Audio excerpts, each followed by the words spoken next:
जैसे ही बाबा साहब भीमराव अंबेडकर जी का नाम आता है तो कहते हैं कि ब्राह्मणों ने उनके साथ शोषण किया, ब्राह्मणों ने उनके साथ छुआछूत करी, ब्राह्मणों ने उनको पढ़ने नहीं दिया।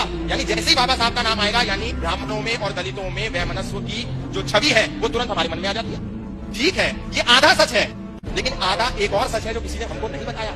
बाबा साहब भीमराव अंबेडकर दलित थे, लेकिन अंबेडकर टाइटल एक ब्राह्मण टाइटल है। ये टाइटल बाबा साहब भीमराव अंबेडकर को किसने दिया? बाबा साहब भीमराव अंबेडकर के पास जब पढ़ने के लिए पैसे नहीं थे, धन नहीं था, संपत्ति नहीं थी, संसाधन नहीं थे, तो वो लंदन पढ़ने कैसे गए? उनको फंडिंग किसने दी? ये हमको किसी ने नहीं बताया। उनको फंडिंग दी पंडित आत्माराम अमृतसरी ने, वो भी एक ब्राह्मण थे। उनको फंडिंग दी सयाजी राव गायकवाड़ ने, वो एक क्षत्रिय थे। उनको फंडिंग दी छत्रपति शाहू जी महाराज ने, जब उन्होंने वहां से लौटने के बाद सोचा कि मैं अपना एक अखबार निकालता हूं, तो उसका नाम था मूक नायक। लेकिन अखबार को निकालने के लिए पैसा नहीं था, उसने पैसा दिया, छत्रपति शाहू जी महाराज ने दिया।